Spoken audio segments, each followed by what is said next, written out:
The wind howled across the endless white plain, dragging ribbons of snow through the air like ghosts. Private Samuel Carter pulled his coat tighter around his neck, but it was no use, the cold seeped through everything. His horse had collapsed 2 miles back, frozen and exhausted, and now he trudged alone through the high desert of northern Arizona, where the temperature had dropped far below anything he'd imagined possible. He had been separated from his unit after a skirmish gone wrong, left wandering the winter wilderness of Apache territory. The map in his pocket was useless, the compass needle frozen. He had no idea if he was walking toward safety or death. All he knew was that his hands no longer felt like hands, and every breath felt like shards of glass tearing his chest. Samuel had always laughed at the tales the older soldiers told about Apache rituals. Those savages dance naked in the snow, one of them had said once around the campfire, and Samuel, full of youth and arrogance, had joined the laughter.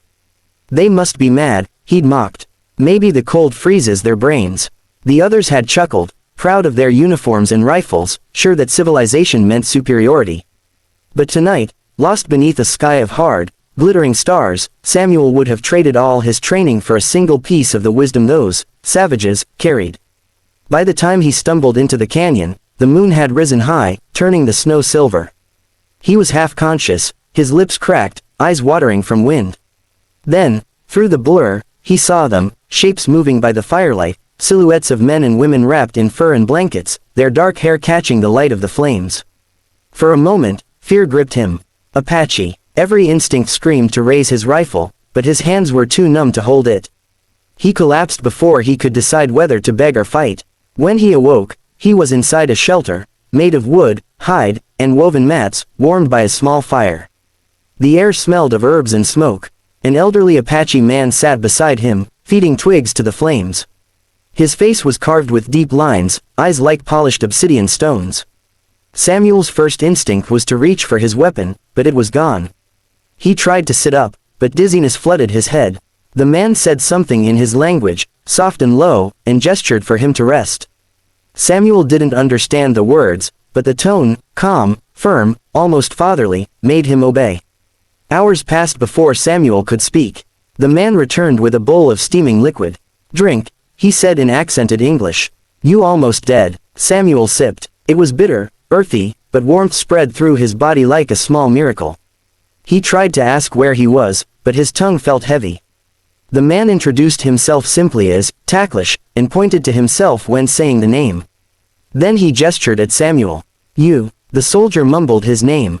Tacklish nodded. "You lucky, Samuel," he said. "Wind strong, mountain angry, you live." The next day, Samuel was strong enough to stand. Outside, he saw the small Apache camp tucked against the cliff, 5 huts, 2 fires, children chasing each other despite the biting cold. The women smiled shyly at him, the men watched with quiet eyes. He had been taught to hate and fear them, but what he saw were families surviving together, people laughing in the face of the cold that had nearly killed him. Still, his pride flared when Tacklish offered him strange clothes, thin leather and fur wrappings that left parts of the skin exposed. "No coat?" Samuel asked, pointing to his military jacket. Tacklish chuckled. "Coat kill you," he said. "Too heavy. Cold stay inside." Samuel frowned. Cold stay inside. He thought the old man was joking. When the evening came and the temperature dropped, again, Tacklish gestured to him. "Tonight, you learn," he said. The old man and several others stripped off their heavy layers and stood nearly bare to the waist under the stars. They began rubbing their bodies with a mixture of ash and oil, murmuring chants in rhythm with their breathing. Samuel watched, incredulous. "You'll freeze," he shouted. Tacklish only smiled. "You watch, soldier. You feel." It was madness, Samuel thought. Complete madness. Yet as the night deepened, he saw the impossible. The Apaches didn't shiver.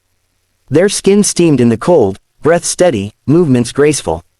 They moved like shadows with the wind, as if the blizzard itself bowed to them. One young man motioned for Samuel to try. "No," he said firmly, shaking his head. "That's suicide." The Apache only grinned. "Then die slow in your coat." The word stung. He remembered his frozen horse, his near death, and with shaking hands, he began unbuttoning his jacket. The cold hit him like a hammer. Every nerve screamed, but Tacklish placed a hand on his shoulder. "Breathe," he said, "not fear, cold friend." Samuel tried. The air burned, but he copied their breathing, deep, controlled, rhythmic. Within minutes, something strange happened. The pain lessened. His body trembled, but not violently. He began to feel the cold not as a weapon, but as a weight pressing evenly across his skin. It didn't vanish, but it became bearable. Tacklish nodded approvingly. Good, he said. You fight cold, cold win. You friend cold, you live.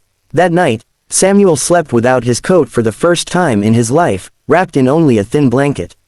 He dreamed of his mother's voice, of the sound of rivers thawing in spring, of light through green leaves.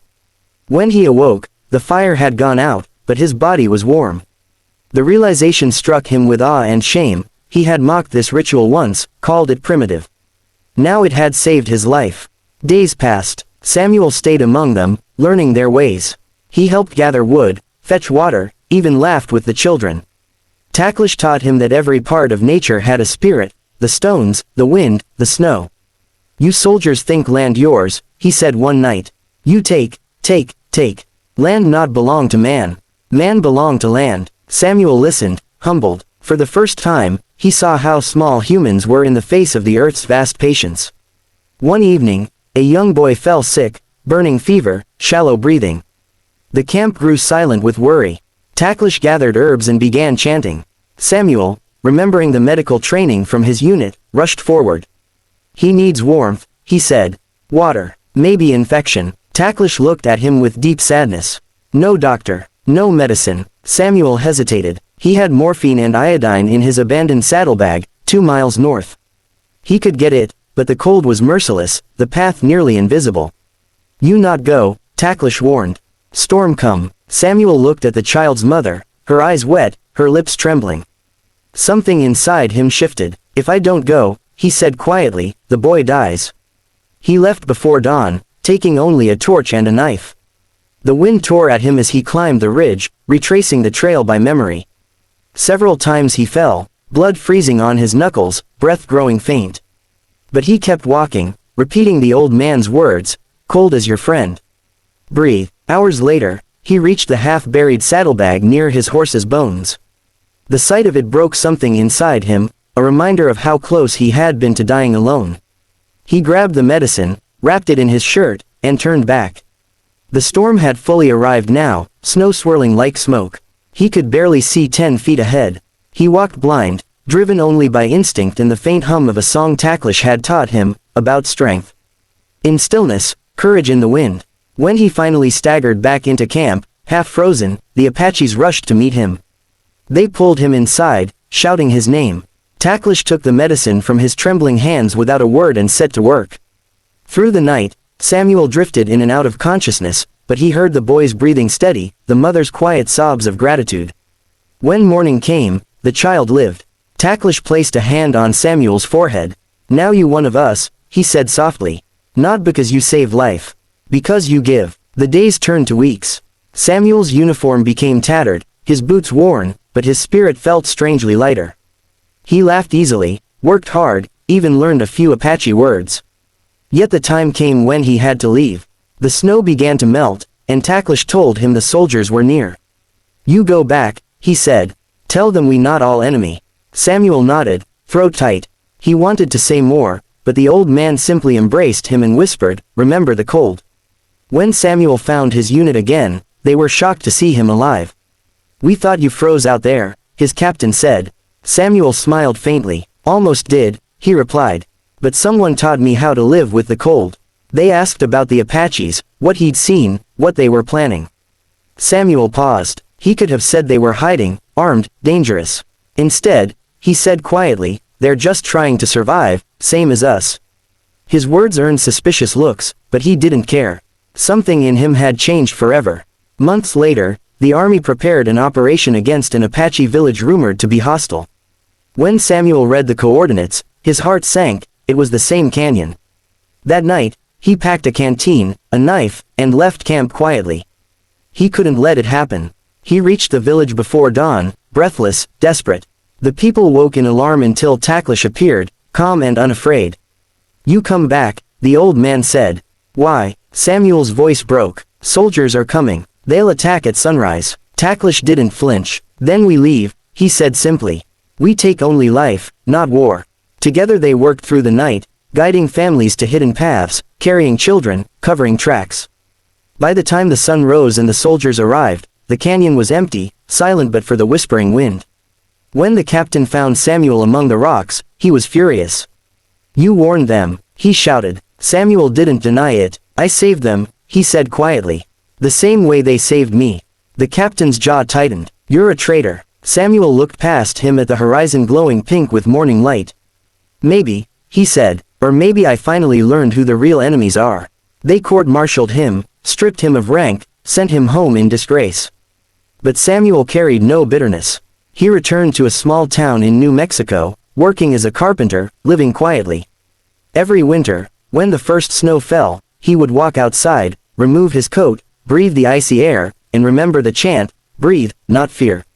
Neighbors thought he was strange, standing bare-chested in the cold with his eyes closed, but he didn't care. He was alive, and he understood something most men never would. Survival was not just about strength, but about respect, respect for the world, for others, for the invisible thread connecting all living things. Years later, when Samuel was an old man, a young reporter came to interview him about his time in the army. The war stories had faded, but the legend of the soldier who lived with the Apaches still lingered. The reporter asked if it was true that they had saved his life. Samuel smiled, his eyes distant. "Yes," he said, "but not the way you think. They didn't just save my body. They saved my soul." The reporter frowned. "How?" Samuel leaned back, looking at the falling snow outside the window. "They taught me that the world isn't conquered, it's shared. You can't fight the wind, can't own the cold. You can only live with it." The young man wrote down every word, but Samuel knew he couldn't fully capture what had happened in that canyon. Some lessons can't be written. They have to be felt in the bone, in the breath, in the stillness of winter nights. As the reporter left, Samuel stepped outside one last time. The air bit into his skin, but he didn't shiver. He raised his face to the sky, closed his eyes, and whispered the old chant one final time. The snow fell softly, gently, like the touch of an old friend. And somewhere, carried by the wind, he could almost hear Taklish's voice again. "Cold is not your enemy, soldier. It is the truth of life, it reminds you you're still alive." Samuel smiled, tears freezing at the corners of his eyes, and for the first time in many years, he felt no cold.